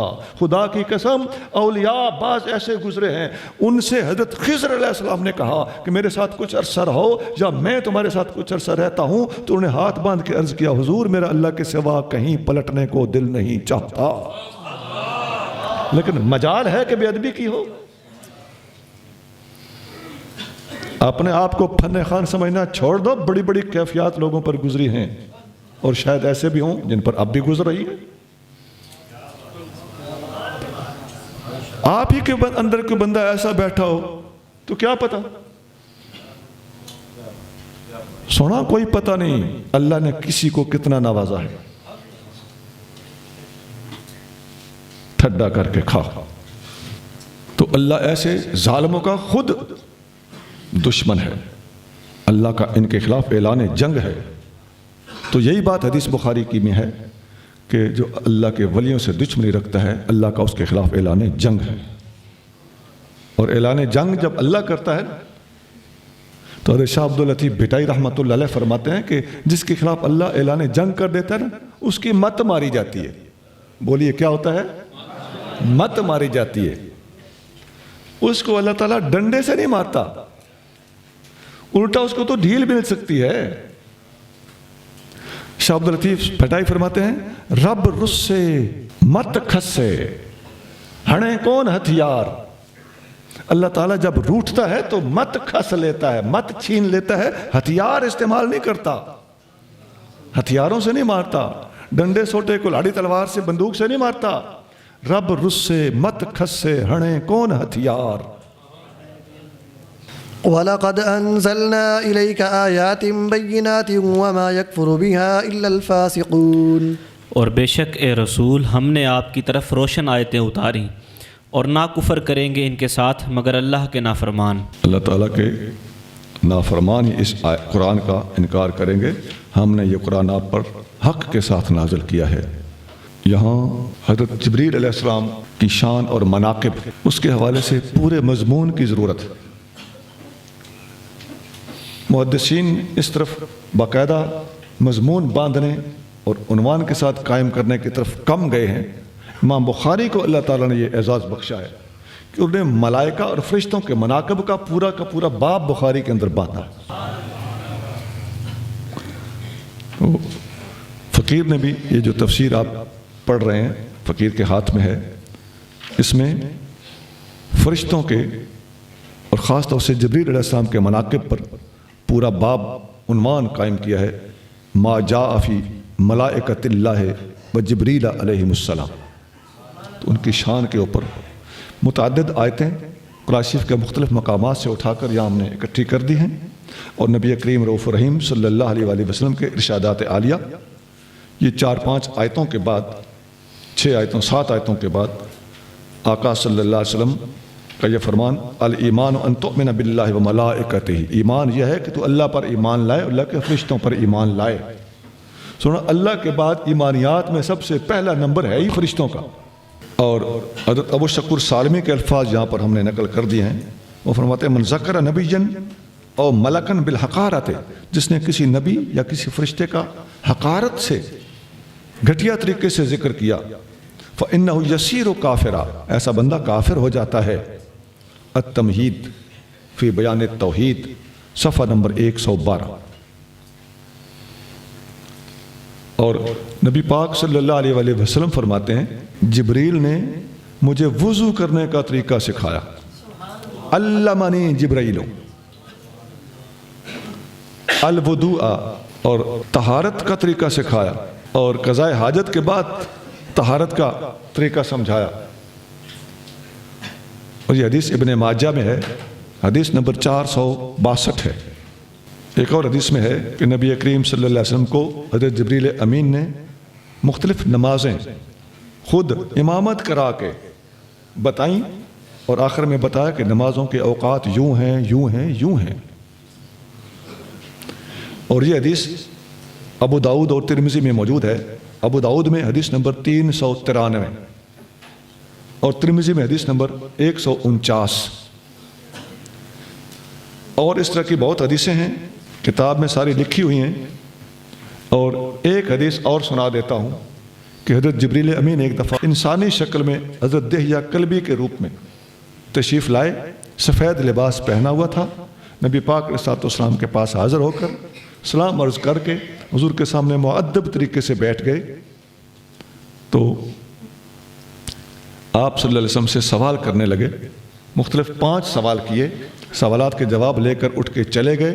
تو نبی پاک علیہ السلام نے بعد میں صحابہ کرام کو فرمایا انہو جبریل, یہ جبریل آئے تھے, جاء یعلمکم دینکم, یہ تمہیں تمہارا دین سکھانے آئے تھے. دین سکھانے جو آتا ہے نا, تو صحابہ کو دین سکھانے آئے تھے, تو وہ تمام صحابہ کا استاد ہوا. تو ان کی بے ادبی اور ان کی تحقیر دراصل قرآن کی تحقیر ہے, اور یہ توہین رسالت ہے ان کی بے ادبی کرنا. اور اعلیٰ حضرت امام اہل سنت شاہ احمد رضا خان بریلوی رحمۃ اللہ علیہ نے فتاوی رضویہ میں اپنی کتاب اعتقاد الاحباب اس کے اندر لکھا ہے کہ حضرت جبریل امین من وجہ من وجہن کا معنی ہوتا ہے ایک لحاظ سے، ٹوٹل نہیں۔ نبی پاک علیہ الصلوۃ والسلام کے معلم ہیں، ٹوٹل اللہ، حضور کا استاد اللہ ہے۔ تو ان جہاد کو ملحوظ رکھتے ہوئے اعلیٰ حضرت رحمۃ اللہ علیہ میں باقاعدہ حوالہ دے رہا ہوا، اور علماء نے تو اس سے بھی آگے بہت کچھ لکھا ہے۔ عزیزان گرامی، اللہ کے ان پیاروں کا ہمیں اللہ تعالیٰ ادب کرنے کی توفیق عطا۔ ایک حدیث ترمذی میں ہے، حضرت ابو سعید خدری رضی اللہ تعالیٰ فرماتے ہیں کہ رسول اللہ صلی اللہ علیہ وآلہ وسلم نے فرمایا، ما من نبی جن الا لہو وزیران من اہل السماء و وزیران من اہل الارض، ہر نبی کے دو وزیر آسمان میں ہوتے ہیں، دو وزیر زمین میں ہوتے ہیں۔ فاما وزیرای من اہل السماء فجبریل و میکائیل، میرے آسمان میں وزیر جبریل ہیں اور میکائیل ہیں۔ یہاں سے پتہ چلتا ہے کہ جبریل امین سے حضور افضل ہے، کیونکہ حضور بادشاہ ہیں تو جبریل وزیر ہیں، تو وہ من وجہ استاد ہونا ایک الگ بات ہے۔ وَأَمَّا وَزِيرَايَ مِنْ أَهْلِ الْأَرْضِ، اور وہ جو زمین کے اندر میرے وزیر ہیں، فَأَبُو بَكْرٍ وَعُمَرٍ، ترجمے کی ضرورت ہی نہیں۔ ترمذی حدیث نمبر 3680۔ تو یہ جو زمین میں وزیر ہیں، ان کو کوئی کہے کہ یہ سیاسی وزیر تھے تو اس پر سوال ہوگا کہ آسمان میں جو دو وزیر ہیں وہ بھی کیا سیاسی وزیر ہیں؟ جس معنی میں وہ وزیر ہیں آسمان میں، اسی معنی میں یہ وزیر ہیں زمین میں۔ آگے چلیے جی۔ أَوَكُلَّمَا عَاهَدُوا عَهْدًا نَبَذَهُ فَرِيقٌ مِّنْهُمْ بَلْ أَكْثَرُهُمْ لَا يُؤْمِنُونَ، اور کیا ایسا نہیں ہوا کہ جب بھی انہوں نے کوئی عہد کیا اس کو ان میں سے ایک گروہ نے پس پشت ڈال دیا، بلکہ ان کے اکثر لوگ ایمان والے نہیں۔ جی آیت آسان ہے۔ ایسا ہوا کہ یہودیوں نے جب بھی عہد کیا تو ان کے سارے نہیں تو بہت سے لوگوں نے اس عہد کی خلاف ورزی کی۔ چلیے جی۔ وَلَمَّا جَاءَهُمْ رَسُولٌ مِّنْ عِندِ اللَّهِ مُصَدِّقٌ لِّمَا مَعَهُمْ نَبَذَ فَرِيقٌ مِّنَ الَّذِينَ أُوتُوا الْكِتَابَ كِتَابَ اللَّهِ وَرَاءَ ظُهُورِهِمْ كَأَنَّهُمْ لَا يَعْلَمُونَ، اور جب ان کے پاس اللہ کی طرف سے رسول محمد صلی اللہ علیہ وسلم تشریف لائے جو تصدیق فرمانے والے ہیں اس اصل آسمانی کتاب کی جو ان کے ساتھ ہے، تو اہل کتاب کے ایک گروہ نے اللہ کی کتاب تورات کو اپنی پیٹھ پیچھے پھینک دیا، گویا وہ کچھ نہیں جانتے۔ تورات میں حضور صلی اللہ علیہ وسلم کی نشانیاں موجود تھیں، تو تورات ان کی اپنی کتاب ہونے کے باوجود انہوں نے کتاب کے اندر حضور کی نشانیاں چھپانے کی غرض سے پوری کی پوری کتاب کو پیچھے پھینک دیا۔ آگے چلیے۔ وَاتَّبَعُوا مَا تَتْلُو الشَّيَاطِينُ عَلَى مُلْكِ سُلَيْمَانَ وَمَا كَفَرَ سُلَيْمَانُ وَلَكِنَّ الشَّيَاطِينَ كَفَرُوا يُعَلِّمُونَ النَّاسَ السِّحْرَ وَمَا أُنزِلَ عَلَى الْمَلَكَيْنِ بِبَابِلَ هَارُوتَ وَمَارُوتَ وَمَا يُعَلِّمَانِ مِنْ أَحَدٍ حَتَّى يَقُولَا إِنَّمَا نَحْنُ فِتْنَةٌ فَلَا تَكْفُرْ فَيَتَعَلَّمُونَ مِنْهُمَا مَا يُفَرِّقُونَ بِهِ بَيْنَ الْمَرْءِ وَزَوْجِهِ وَمَا هُمْ بِضَارِّينَ بِهِ مِنْ أَحَدٍ إِلَّا بِإِذْنِ اللَّهِ وَيَتَعَلَّمُونَ مَا يَضُرُّهُمْ وَلَا يَنفَعُهُمْ وَلَقَدْ عَلِمُوا لَمَنِ اشْتَرَاهُ مَا لَهُ فِي الْآخِرَةِ مِنْ خَلَاقٍ وَلَبِئْسَ مَا شَرَوْا بِهِ أَنفُسَهُمْ لَوْ كَانُوا يَعْلَمُونَ، اور وہ اس کفریہ جادو منتر کے پیچھے لگ گئے جسے سلیمان کے عہد سلطنت میں شیطان پڑھا کرتے تھے، اور سلیمان نے کوئی کفر نہیں کیا، ہاں شیطانوں ہی نے کفر کیا، وہ لوگوں کو کفریہ جادو منتر سکھاتے تھے، اور انہوں نے پیروی کی اس جادو کی جو شہر بابل میں دو فرشتوں ہاروت اور ماروت پر اتارا گیا، اور وہ کسی کو کچھ نہ سکھاتے جب تک یہ نہ کہہ دیتے کہ ہم تو صرف آزمائش کے لیے ہیں، لہٰذا تم اسے سیکھ کر کفر نہ کرنا۔ پس لوگ ان سے سیکھ لیتے تھے وہ جادو جس کے ذریعے جدائی ڈالتے تھے مرد اور اس کی بیوی کے درمیان، اور وہ اس سے کسی کو کوئی تکلیف نہ پہنچا سکتے تھے مگر اللہ کے حکم سے، اور وہ ان سے وہ چیز سیکھ لیتے جو انہیں نقصان دیتی اور نفع نہ دیتی، اور بے شک وہ خوب جانتے تھے کہ جس نے یہ سودا کیا آخرت میں اس کے لیے کوئی حصہ نہیں، اور بے شک وہ بری چیز ہے جس کے بدلے انہوں نے اپنی جانیں بیچیں، کاش وہ جانتے۔ یہ آیت ذرا لمبی ہے، سورۃ بقرہ کی آیت نمبر 102 ہے، ترجمہ آپ نے سن لیا ہے۔ یہ حضرت سلیمان علیہ السلام کے زمانے میں بابل شہر کے اندر یہودیوں کے کچھ کرتوتوں کا ذکر ہے۔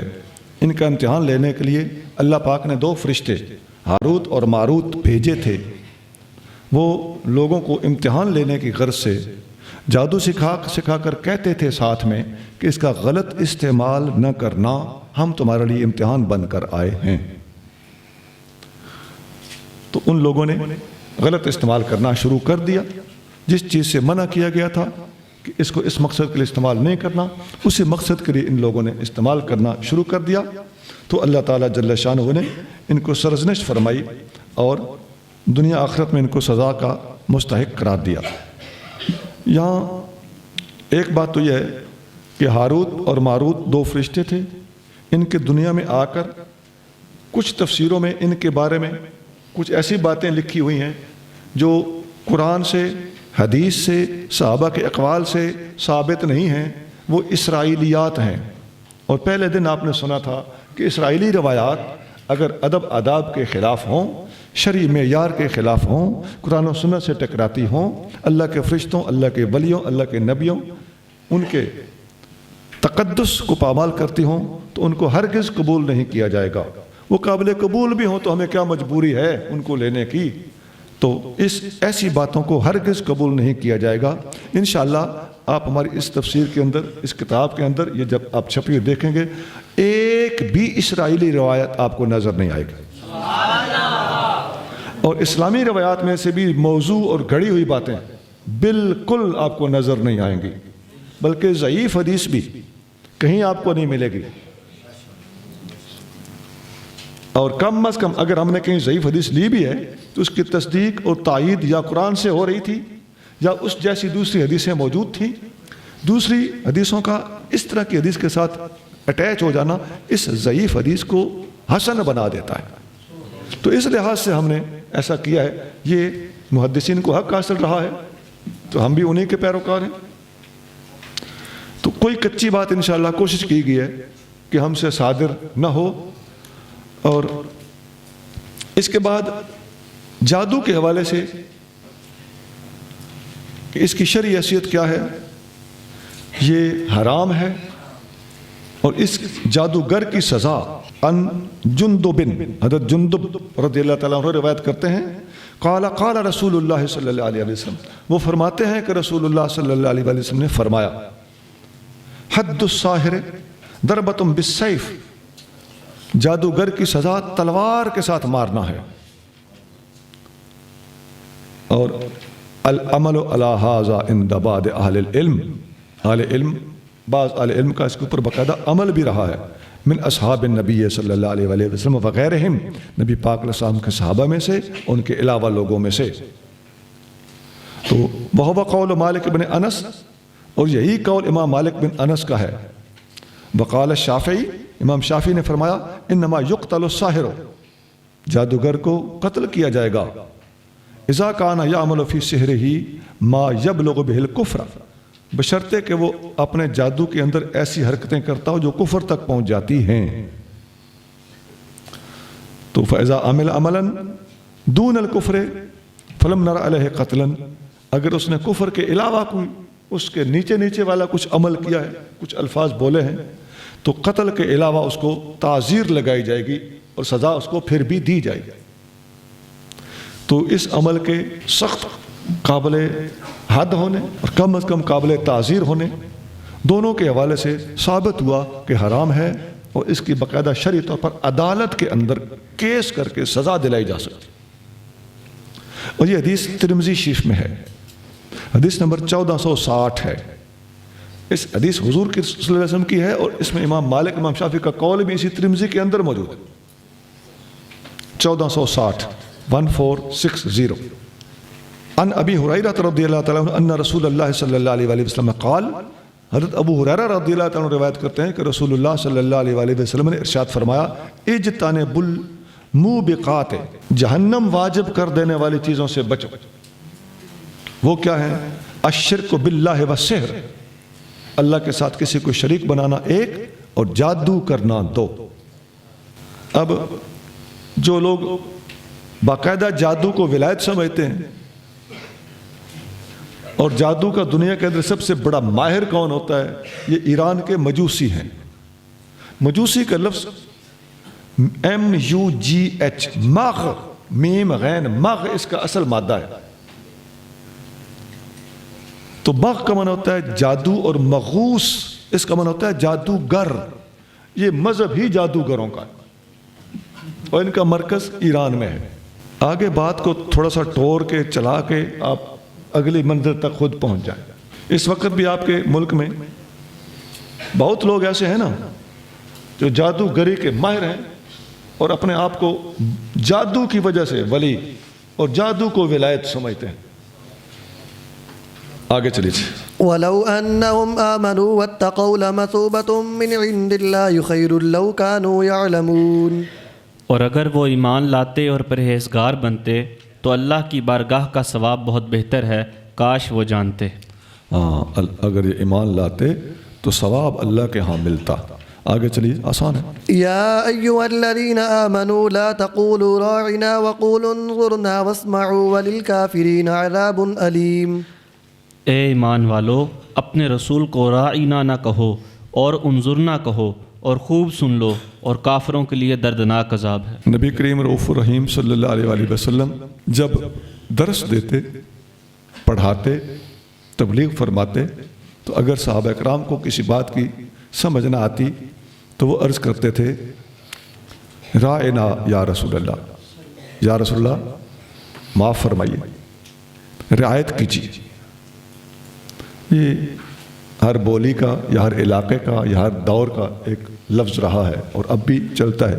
اس وقت آپ لوگ دیکھتے ہیں نا، معافی چاہتا ہوں، دوبارہ بات پوچھوانی جی معذرت میں نے سمجھا نہیں، یا ایکسکیوز می، یا سوری. مطلب کیا ہوتا ہے؟ دہرائیے. یہ میں نے مثالیں دی ہیں سمجھانے کے لیے. تو اس زمانے میں ان کی جگہ پہ لفظ کیا بولا جاتا تھا؟ رائنا، رعایت ہو، ہماری رعایت فرمائیے. مطلب کیا ہے؟ ارشاد دہرایا جائے. سمجھ نہیں آئی؟ یہ ادب کا لفظ تھا. اچھا ذرا غور کیجیے، حضور صلی اللہ علیہ وسلم ارشاد فرما رہے ہوتے تھے تو سمجھنے میں سے بعض صحابہ اکرام رائنا بولتے تھے. پتہ چل رہا ہے نا کہ یہ ماحول کلاس روم کا تھا. ایسا ہے نا؟ اس سے پتہ چلتا ہے کہ نبی پاک صلی اللہ علیہ وآلہ وسلم باقاعدہ صحابہ اکرام کو اپنے سامنے بٹھا کر، حلقہ بنا کر، حدیثوں میں آتا ہے حلقے میں بٹھاتے تھے تو آپ باقاعدہ درس دیتے تھے، سبق دیتے تھے، لفظ بلفظ پڑھاتے تھے. ایسا حدیثوں میں ہے. پھر سنتے تھے، میں نے کیا پڑھایا ہے مجھے سناؤ. یہ بخاری میں حدیث کہ صحابہ سے حضور سنتے تھے. جو یہودی پاس ہوتے تھے وہ صحابہ کرام کے اس لفظ راعنا کا مذاق اڑاتے تھے تو صرف اس میں یہ لگا دیتے راعینا معاذ اللہ. تو یہ وہ قوم ہے، یہ وہ نسل ہے، ان کو عادت تھی. یہ پہلے بھی آپ پڑھ کے آئے ہیں، وقولوا حطۃ، شہر میں داخل ہو تو تم نے حطۃ کہنا ہے. انہوں نے اس لفظ کو بھی بگاڑا تھا، حبۃ فی شعیرۃ. انہوں نے کہا جی جو میں گندم، جو میں دانے، یہ کہہ کے مذاق اڑانا شروع کیا. یہی ان کا یہاں بھی وتیرہ تھا اور یہ قرآن کے اندر ان کی لفظی حرکتوں کی دوسری مثال. اس وقت اللہ پاک جل شانہ نے یہ آیت نازل کی اور صحابہ اکرام کو منع فرما دیا کہ آپ لوگ رائنا نہ کہیں. اگرچہ رائنا کہنا بنیادی طور پر درست ہے، آپ کی نیت بھی ٹھیک ہے، لیکن جب گستاخ کو گستاخی کا موقع ملتا ہو تو ایسے جائز لفظ کو بھی احتیاطاً چھوڑ دینا زیادہ مناسب. یہ بغوی میں اور واحدی کی اسباب النزول میں یہ اس آیت کے نزول کا پس منظر بیان کیا گیا ہے. آگے چلیے جی. ما يود الذين كفروا من أهل الكتاب ولا المشركين أن ينزل عليكم من خير من ربكم والله يختص برحمته من يشاء والله ذو الفضل العظيم. اے مسلمانوں، کفر کرنے والے اہل کتاب اور مشرک نہیں چاہتے کہ تمہارے رب کی طرف سے تم پر کوئی بھلائی نازل کی جائے، اور اللہ اپنی رحمت کے ساتھ خاص کر لیتا ہے جسے چاہے، اور اللہ بڑے فضل والا ہے. جی یہ نہیں چاہتے کہ آپ کے اوپر کوئی بھلائی اترے، تو یہ اللہ کا فضل ہے کہ اللہ تعالیٰ نے آپ لوگوں کو اپنے محبوب کی اعانت کے لیے، حضور کے ساتھ تعاون کرنے کے لیے اور حضور صلی اللہ علیہ وسلم پر ایمان لانے کے لیے چنا اور منتخب کیا ہے. تو پتہ چلتا ہے جیسا کہ قرآن کی ایک اور آیت میں آتا ہے کہ تم بہترین امت ہو، تمہیں لوگوں کے لیے کھڑا کیا گیا ہے. تو یہ لوگ گویا کہ نبی پاک صلی اللہ علیہ وسلم کے صحابہ اللہ کی طرف سے چنے ہوئے لوگ ہیں۔ اللہ نے اپنے محبوب کو نبوت اور رسالت کے لیے چنا اور محبوب کے یاروں کو محبوب کی خدمت اور غلامی کے لیے چنا ہے۔ اور یہی بات حدیث میں بھی آتی ہے، نبی پاک علیہ الصلوۃ والسلام فرماتے ہیں ان اللہ اختار اصحابی، اللہ نے میرے صحابہ کو خود چنا ہے، سوى النبیین والمرسلین، نبیوں اور رسولوں کے بعد۔ تو واختار علی منہم اربعۃ، اور میرے لیے میرے صحابہ میں سے 4 کو چنا ہے، ابا بکر و عمر و عثمان و علی، ان 4 کو چنا ہے۔ ہم خیر و اصحابی، یہ میرے تمام صحابہ میں سے افضل ہیں، بفی اصحابی کلہم خیر، ویسے میرے سارے صحابہ بہترین لوگ ہیں۔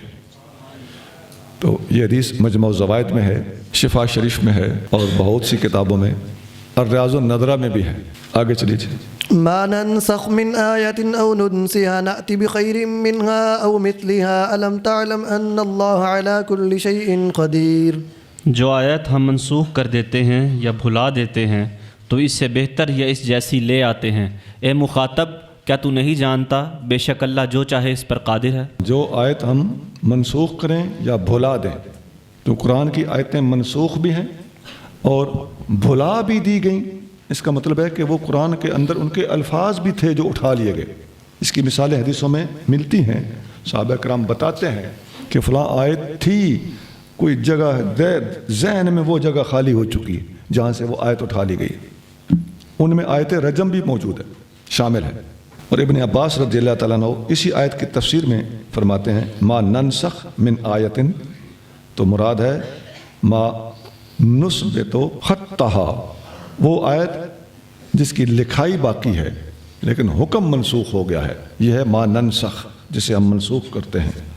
بعض آیتیں ایسی تھیں منہا ان ترفع تلاوتها، کہ ان کی تلاوت بھی اٹھا لی گئی۔ تلاوت اور حکم دونوں منسوخ، ایک تلاوت منسوخ، حکم باقی، 2 حکم منسوخ تلاوت باقی، 3، ہاں یہ 3 ہی ہے، اور حکم اور تلاوت دونوں باقی۔ یہ چوتھی قسم نسخ میں نہیں آتی، یہ وہ ہے جو قرآن سارے کا سارا آپ کے پاس۔ جی ابن عباس کا یہ قول تفسیر بغوی میں موجود ہے جو بنیادی تفاسیر میں شمار ہوتی ہے۔ اور آپ کو یاد ہوگا مقدمے میں آپ کو وہ 40 آیتیں بتائی جا چکی ہیں جن میں سے 20 ناسخ ہیں اور 20 منسوخ ہیں۔ ہم نے اس پر غور کیا کہ ان ناسخ و منسوخ آیتوں کو وہاں پر شروع میں رکھا جائے یہاں اس آیت کی تفسیر کے تحت رکھا جائے، تو مناسب یہی سمجھا گیا کہ اس کو وہیں پر ان کو 40 کی 40 آیتوں کو مقدمے میں بیان کر دیا جائے۔ آگے چلیے۔ ألم تعلم أن الله له ملك السماوات والأرض وما لكم من دون الله من ولي ولا نصير۔ اے سننے والے، کیا تجھے معلوم نہیں کہ زمینوں اور آسمانوں کی بادشاہی اللہ ہی کے لیے ہے، اور اے مسلمانوں، اللہ کے سوا تمہارا کوئی دوست اور مددگار نہیں۔ اللہ کے سوا کوئی دوست اور مددگار نہیں ہے، تو یہ حقیقی معنی میں دوست اور مددگار مراد ہے، ورنہ قرآن خود کہتا ہے کہ المومنون بعضهم اولیاء بعض، یہ سورۃ توبہ کے اندر ہے کہ مومن ایک دوسرے کے ولی ہیں، تو یہاں فرمایا اللہ کے سوا ولی کوئی نہیں۔ تو فرق کیا ہوگا؟ یہی وہ چیز ہے جو قرآن فہمی کے لیے ضروری ہوتی ہے، یا دین پورے کو سمجھنے کے لیے قرآن و سنت کے تمام دلائل کو سامنے رکھ کے ڈیسائیڈ کرنا ہوتا ہے، ورنہ ایک چیز پکڑ کے بھاگ پڑنا یہ بندے کو گمراہ کر دیتا ہے۔ ساری کی ساری صورتحال بتا رہی ہے کہ اللہ کا ولی ہونا حقیقی معنی میں ہے، اللہ کے ولیوں کا ولی ہونا مجازی معنی میں اللہ کی عطا سے ہے۔ ام تريدون ان تسألوا رسولكم كما سئل موسى من قبل ومن يتبدل الكفر بالإيمان فقد ضل سواء السبيل۔ کیا تم بھی اپنے رسول سے ایسے بےہودہ سوال کرنا چاہتے ہو جیسے پہلے زمانہ میں موسیٰ سے کیے گئے، اور جو ایمان کے بدلے کفر اختیار کرے تو بے شک وہ سیدھی راہ سے بھٹک گیا۔ ہاں، یہی وہ سوالوں والی بات تھی جو گائے کو ذبح کرنے کے واقعے کے ضمن میں نے آپ کے سامنے سوالوں کی بہت ساری مثالیں رکھی تھیں۔ تو مسلمانوں کو ایسے سوالات کرنے سے منع کیا گیا ہے، اور کثرت سوالات کی بجائے چپ کر کے خاموش رہ جانے والا طالب علم ایسا بابرکت ہوتا ہے کہ اللہ تعالیٰ اس خاموشی اور ادب کی برکت سے اس کے اوپر معرفت کے دروازے کھولتا ہے۔ چلیے ود كثير من أهل الكتاب لو يردونكم من بعد إيمانكم كفارا حسدا من عند أنفسهم من بعد ما تبين لهم الحق فاعفوا واصفحوا حتى يأتي الله بأمره إن الله على كل شيء قدير۔ بہت سے اہل کتاب نے اپنے دلی حسد کی وجہ سے چاہا کہ تمہارے ایمان لانے کے بعد وہ پھر تمہیں کافر بنا دیں، اس کے بعد کہ حق ان پر خوب ظاہر ہو گیا تو انہیں معاف کر دو اور درگزر کرو یہاں تک کہ اللہ اپنا کوئی اور حکم لائے، بے شک اللہ جو چاہے اس پر قادر ہے۔ فی الحال ان سے آپ نے درگزر کرنا ہے اور عفو سے کام لینا ہے۔ فی الحال عفو کا حکم تھا اور بعد میں جہاد کا حکم ملا تو عفو درگزر منسوخ ہوا اور جہاد کا حکم لاگو ہوا۔ جہاد کے حکم کے بارے میں آگے جب اس کے حکم کی آیات آئیں گی تو ان پر انشاءاللہ تفصیلی گفتگو ہوگی۔ یہ لوگ تو یہ چاہتے ہیں کہ آپ کو ایمان لانے کے باوجود اس کے بعد وہ دوبارہ آپ لوگوں کو ارتداد کی راہ پر ڈال دیں، لیکن اس کا سبب کیا ہے کہ ان لوگوں کے دلوں میں آپ لوگوں کا، آپ لوگوں کے دین کی ترقی کا، آپ لوگوں کے پاک محبوب نبی صلی اللہ علیہ وآلہ وسلم کی عظمتوں کا حسد موجود ہے۔ تو یہ حسد کی وجہ سے یہ سب کچھ کرنے کو تیار ہیں۔ فی الحال آپ درگزر کیجئے، انشاءاللہ ان کے بارے میں آگے جو آیتیں آئیں گی ان پر زیادہ گفتگو ہو جائے گی۔ آگے جی۔ وَأَقِيمُوا الصَّلَاةَ وَآتُوا الزَّكَاةَ وَمَا تُقَدِّمُوا لِأَنفُسِكُم مِّنْ خَيْرٍ تَجِدُوهُ عِندَ اللَّهِ إِنَّ اللَّهَ بِمَا تَعْمَلُونَ بَصِيرٌ۔ اور نماز قائم رکھو اور زکوٰۃ دیتے رہو، اور جو نیکی تم اپنے لیے پہلے سے بیچ دو گے اسے اللہ کے پاس پاؤ گے، بے شک اللہ تمہارے سب کام خوب دیکھ رہا ہے۔ جہاد کا حکم آنے سے پہلے کیا حکم دیا جا رہا ہے کہ آپ نماز پڑھتے رہیں، زکوٰۃ دیتے رہیں، اپنی روحانی ترقی اور اپنے روح کو مضبوط کرنا، فی الحال اس کام پہ لگے رہیں، اور جب وقت آئے گا تو ہم انشاءاللہ میں بول دیتا ہوں تو ہم اس کا حکم دیں گے۔ وما تقدموا لانفسکم من خیر تجدوہ عند اللہ، جو بھی اپنے اعمال میں سے اللہ کے ہاں بھیجو گے وہاں اللہ کے ہاں اس کا اجر تمہیں صحیح سالم جوابی طور پر میسر آ جائے گا۔ ان اللہ بما تعملون خبیر، اللہ تعالیٰ آپ کے اعمال کو دیکھتا ہے، جانتا ہے۔ تو یہ آیت نازل کر کے مسلمانوں کا جو جذبہ جہاد تھا اس کو فی الحال تسکین دینے کے لیے اللہ پاک نے اس قسم کی حوصلہ افزائی عطا فرمائی ہے، اور نماز روزے کے ذریعے سے اپنے روح کی تیاری اور اپنا ہوم ورک مکمل کرنے کا فی الحال حکم دیا ہے۔ آگے چلیے۔ وقالوا لن يدخل الجنة إلا من كان هودا أو نصارى تلك أمانيهم قل هاتوا برهانكم إن كنتم صادقين۔ اور اہل کتاب نے کہا ہرگز نہ جائے گا جنت میں مگر وہ جو یہودی یا نصرانی ہو، یہ ان کی باطل آرزویں ہیں، فرما دیجئے اگر تم سچے ہو تو اپنی دلیل لاؤ۔ یہ پہلے گزر چکی ہے کہ ہمیں جہنم میں صرف چند دن رہنا پڑے گا، تو یہاں فرمایا کہ یہودیوں اور عیسائیوں کے دعوے ہیں۔ یہودی کہتے ہیں کہ جنت میں وہی جائے گا جو یہودی ہوگا، اور عیسائی کہتے ہیں کہ جنت میں وہی جائے گا جو عیسائی ہوگا۔ تلک امانیہم، یہ ان کی دلی حسرتیں ہیں، اندر کے ارمان ہیں، حقیقی فیصلہ اللہ کے پاس ہے۔ اور ان سے کہیے کہ تم ہی جنتی ہو، یہ کہتے ہیں ہم ہی جنتی ہیں، تو اس کی ذرا دلیل پیش کرو۔ قل ہاتوا برہانکم ان کنتم صادقین، اگر سچے ہو تو بات دعوے سے نہیں، بات دلیل سے کرو۔ بلى من أسلم وجهه لله وهو محسن فله أجره عند ربه ولا خوف عليهم ولا هم يحزنون۔ ہاں کیوں نہیں، جس نے اپنے آپ کو اللہ کے لیے جھکا دیا اور وہ نیکوکار ہے تو اس کے لیے اس کے رب کے پاس اس کا ثواب ہے، اور ان پر نہ کچھ خوف ہے اور نہ وہ غمگین ہوں گے۔ اب ان کے جو دعوے تھے کہ یہودی جنتی ہیں اور عیسائی جنتی ہیں، اللہ تعالیٰ ان کے مقابلے پہ یہ ارشاد فرما رہا ہے بلا کیوں نہیں، جنت اس کو ملے گی من اسلم وجہہ للہ، جس نے اللہ کے سامنے اپنا چہرہ جھکا دیا۔ تو اصل میں من اسلم وجہہ، اپنا چہرہ جھکایا، سر جھکایا، مراد اس سے ہے اخلص دینہ، جس نے اپنے دین کے اندر اللہ کی رضا کی خاطر اخلاص پیدا کیا۔ بات تو اس کی ہو رہی ہے۔